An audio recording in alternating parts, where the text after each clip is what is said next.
Hello बच्चों, welcome to SV chemistry. बच्चों, previous video में हमने हैलोएरिन्स की मेथड ऑफ प्रिपरेशन और उसकी फिजिकल प्रॉपर्टी फिनिश कर ली थी। आज के इस सेशन में हम करने वाले हैं हैलोएरिन्स की केमिकल प्रॉपर्टीज। तो स्टार्ट करते हैं। फर्स्ट टाइप की जो ये केमिकल रिएक्शन देते हैं वो है न्यूक्लियोफिलिक सब्स्टिट्यूशन रिएक्शन। तो न्यूक्लियोफिलिक सब्स्टिट्यूशन रिएक्शन के केस में क्या है कि हैलोएरिन जो है वो नॉर्मल टेम्परेचर एंड प्रेशर पर न्यूक्लियोफिलिक सब्स्टिट्यूशन रिएक्शन नहीं देते हैं। अब ऐसा क्यों होता है, क्यों हैलोएरिन्स न्यूक्लियोफिलिक सब्स्टिट्यूशन रिएक्शन नहीं देते हैं, उसके कुछ रीजंस हैं। तो सबसे पहले हम उन रीजंस को डिस्कस करते हैं। फर्स्ट रीजन जो है बेटा वो है रेजोनेंस इफेक्ट। रेजोनेंस इफेक्ट का मीन ये हुआ कि हैलोएरिन जो होता है वो रेजोनेंस स्टेबलाइज्ड होता है, यानी कि रेजोनेंस शो करता है। Cl जो होता है वो अपने इलेक्ट्रॉन पेयर को बेंजीन को डोनेट करता है और फिर बेंजीन अपना बॉन्ड ब्रेक करता है। उस केस में इसके रेजोनेटिंग स्ट्रक्चर्स बनते हैं। तो जब रेजोनेटिंग स्ट्रक्चर बनते हैं तो क्या होता है कि कार्बन और क्लोरीन के between partial double bond character generate हो जाता है। इसके बिटवीन कार्बन एंड क्लोरीन के बिटवीन जो है partial double bond character generate हो जाता है।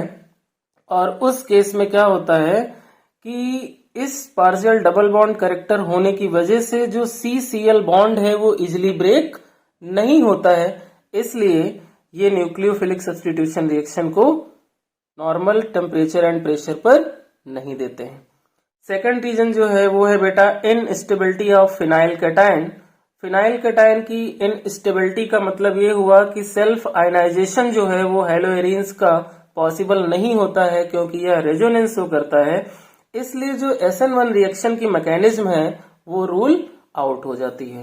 इसका जो थर्ड रीजन है बेटा वो ये है कि हैलोएरिन्स जो है वो भी इलेक्ट्रॉन रिच होते हैं और न्यूक्लियोफाइल भी इलेक्ट्रॉन रिच होते हैं। तो दोनों जब इलेक्ट्रॉन रिच होते हैं उस कंडीशन में जब न्यूक्लियोफाइल हैलोएरिन पर अटैक करता है तो दोनों ही न्यूक्लियोफाइल की तरह वर्क करते हैं और दोनों ही क्या हैं, इलेक्ट्रॉन रिच हैं। इसलिए आपस में क्या करते हैं, रिपेल करने लगते हैं। इसलिए वहां से हैलोजन का सब्स्टिट्यूशन नहीं हो पाता।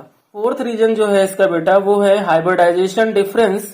क्योंकि जो हैलोएरिन है बेटा वो क्या करता है, sp2 हाइब्रिडाइजेशन शो करता है, क्योंकि यहाँ पर क्या है, डबल बॉन्ड है अल्टरनेट पोजीशन पे। इसलिए ये क्या करेगा, ये sp2 हाइब्रिडाइज्ड हो जाएगा।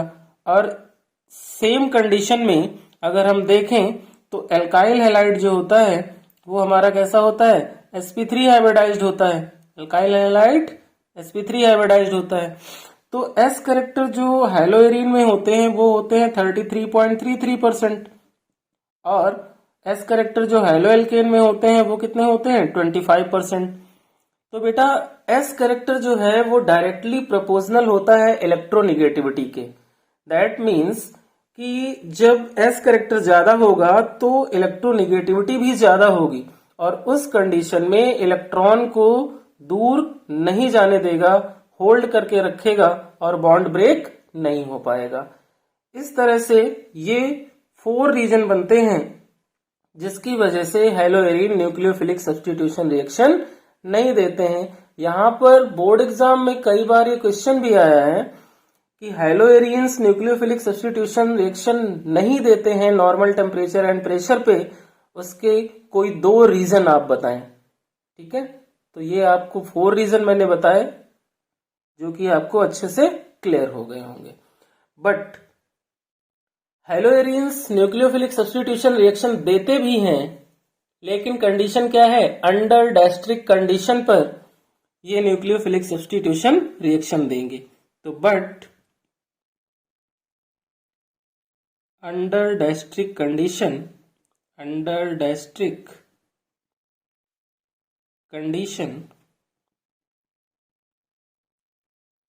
इसका मीनिंग ये हुआ तो और कुछ क्या हो, प्रेशर हो, तो हैलोएरिन्स न्यूक्लियोफिलिक सब्स्टिट्यूशन रिएक्शन देते हैं। फर्स्ट है replacement bye hydroxyl group. Replacement by hydroxyl group. कैसे?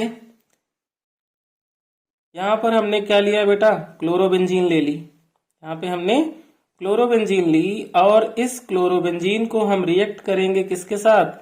NaOH के साथ रिएक्ट करेंगे। किसके साथ रिएक्ट करेंगे? NaOH के साथ रिएक्ट करेंगे।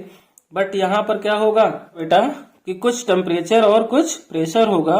लाइक 623 केल्विन टेम्परेचर हम यूज करें और 300 ATM प्रेशर अगर हम रखें इसका, तो यहां से जो ONa है वो Cl को क्या करेगा? रिप्लेस करेगा और पहले एक इंटरमीडिएट कंपाउंड बनाएगा जिसे हम कहेंगे सोडियम फिनॉक्साइड। क्या कहेंगे? Sodium phenoxide. तो यहाँ ONa ने क्या किया? Cl को रिप्लेस कर दिया और जो Cl था उसने H के साथ मिलकर के बाई प्रोडक्ट यहाँ से HCl रिमूव कर दिया। अब क्या करें इसका? अब हम इसका एसिडिफिकेशन करा देते हैं।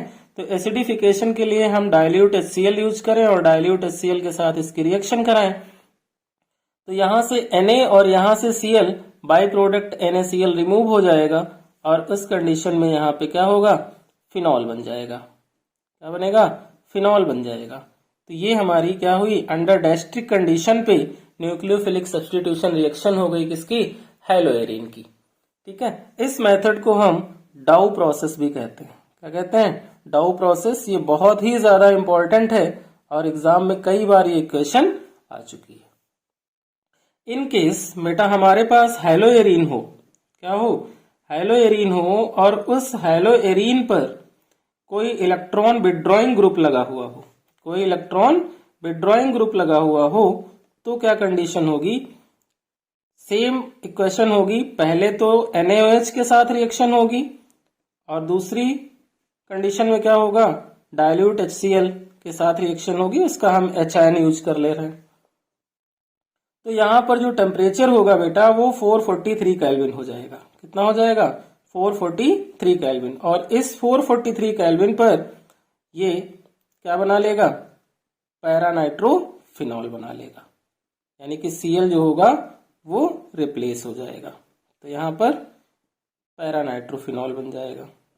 इन केस अगर हमारे पास हैलोएरिन पे कई सारे नाइट्रो ग्रुप लगे हों, मीन्स आर्थो पे, फिर पैरा पे, फिर आर्थो पे NO2 ग्रुप लगा हुआ हो और ये Cl लगा हुआ हो, अब क्या होगा कि यहां पर हम इसको सिर्फ क्या करें? वार्म कर दें। क्या करें? वार्म कर दें और H2O की प्रेजेंस में हम इसकी रिएक्शन कराएं। तो क्या होगा कि यहां से Cl रिप्लेस हो जाएगा और यहां पे बनेगा क्या? इनके ऊपर OH, आर्थो पे NO2, पैरा पे NO2 और इस आर्थो पे भी NO2। इसे बेटा हम पिक्रिक एसिड भी कहते हैं। इसे हम पिक्रिक एसिड भी कहते हैं। ये हमारा क्या है? पिक्रिक एसिड है। तो इस तरह से अंडर डायस्ट्रिक कंडीशन पे हैलोएरिन्स हमें मिल जाती हैं। अब हम करेंगे बेटा नेक्स्ट टाइप की हैलोएरिन्स की केमिकल प्रॉपर्टी, जो कि है इलेक्ट्रोफिलिक सब्स्टिट्यूशन रिएक्शन। और इलेक्ट्रोफिलिक सब्स्टिट्यूशन रिएक्शन में फर्स्ट जो है हमारी वो है हैलोजिनेशन।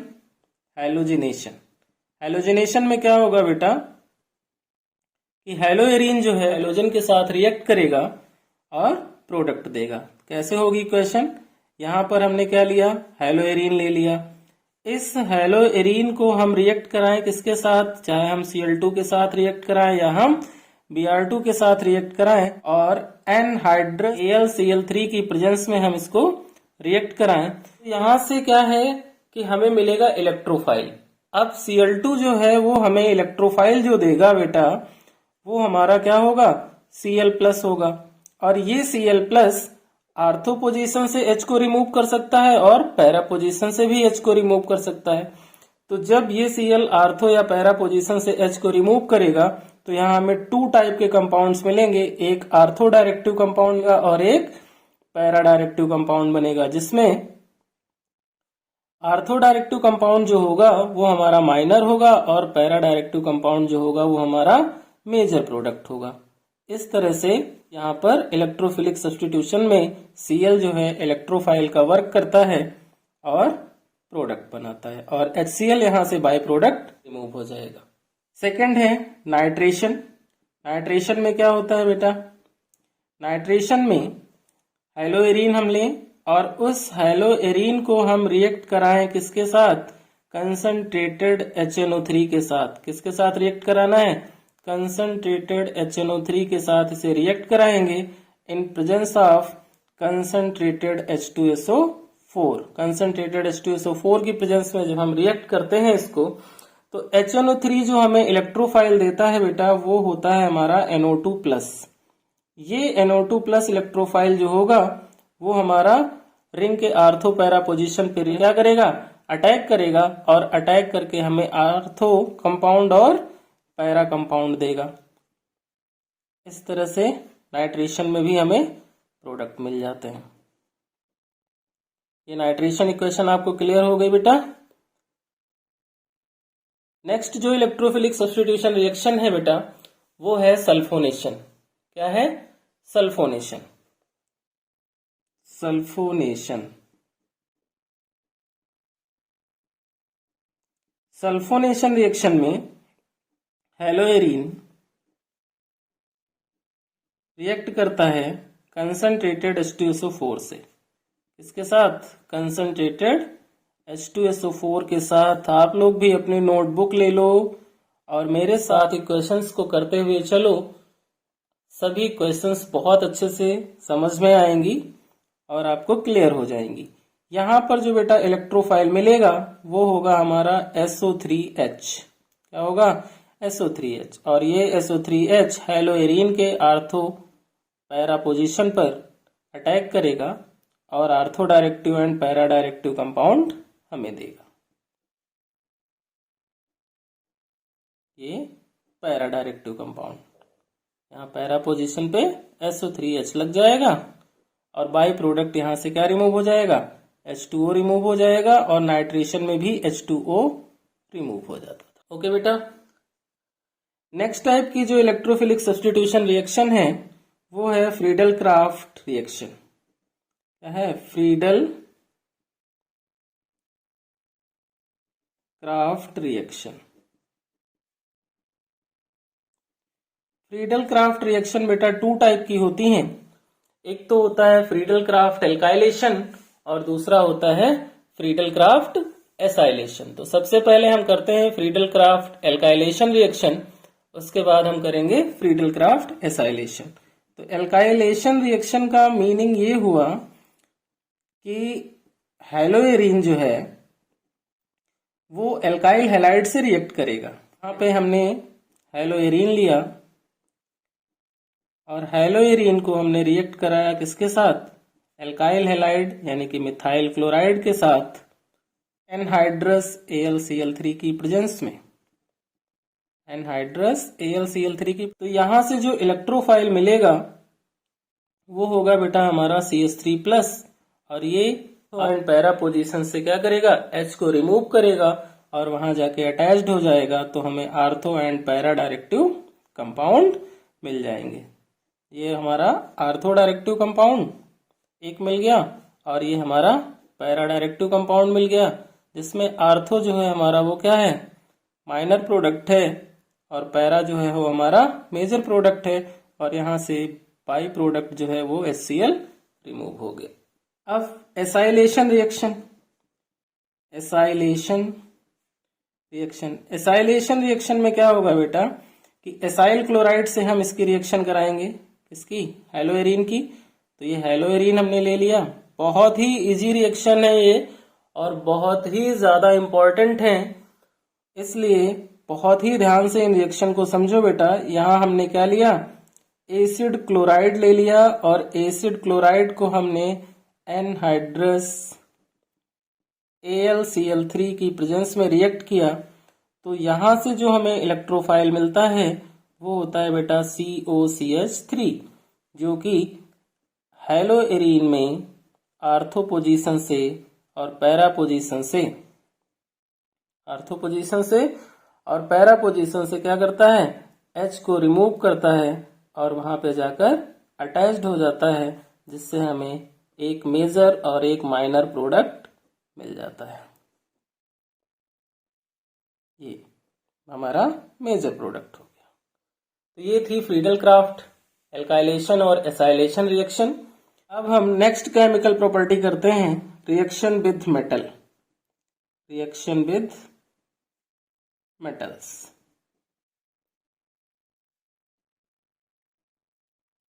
रिएक्शन विद मेटल्स में बेटा हमारी 2 टाइप की रिएक्शन है, जो कि क्या है, नेमिंग रिएक्शन भी है। फर्स्ट रिएक्शन जो है हमारी वो है उर्ड्स-फिटिक। फर्स्ट रिएक्शन कौन सी है हमारी, उर्ड्स-फिटिक रिएक्शन। तो उर्ड्स-फिटिक रिएक्शन एक नेमिंग रिएक्शन है और ये कैसे होती है उसको समझते हैं। उर्ड्स-फिटिक रिएक्शन, उर्ड्स-फिटिक रिएक्शन में बेटा एक तो हमारा होता है एराइल हैलाइड। क्या होता है, एराइल हैलाइड, यानी कि क्लोरोबेंजीन या ब्रोमोबेंजीन, वो हमारा क्या हो गया, एराइल हैलाइड हो गया। इसको हम क्या करेंगे, सोडियम मेटल के साथ रिएक्ट करेंगे और 1 मोल हम यूज करेंगे किसका, एल्काइल हैलाइड का। 1 मोल हमने यूज किया किसका, एल्काइल हैलाइड का, और 1 मोल यूज किया हमने एराइल हैलाइड का। सोडियम मेटल से रिएक्शन कराई ड्राई ईथर की प्रेजेंस में। अब क्या होगा यहाँ पे कि Na के हम 2 मोल्स यूज करेंगे, तो ये Na हैलोएरिन से एक Cl और एल्काइल हैलाइड से एक Cl लेकर के बाई प्रोडक्ट में 2 NaCl यहाँ से रिमूव हो जाएगा और यहाँ पे बचेगी रिंग, और रिंग के ऊपर बचेगा क्या, और रिंग के ऊपर लगेगा क्या, CH3। ये हमारा क्या बन गया, मिथाइल बेंजीन, जिसे हम टोलुइन भी कहते हैं। नेक्स्ट इक्वेशन है बेटा हमारी फिटिक रिएक्शन, फिटिक रिएक्शन। फिटिक रिएक्शन में क्या होता है बेटा कि दोनों ही मोल्स हैलोएरिन के यूज होते हैं।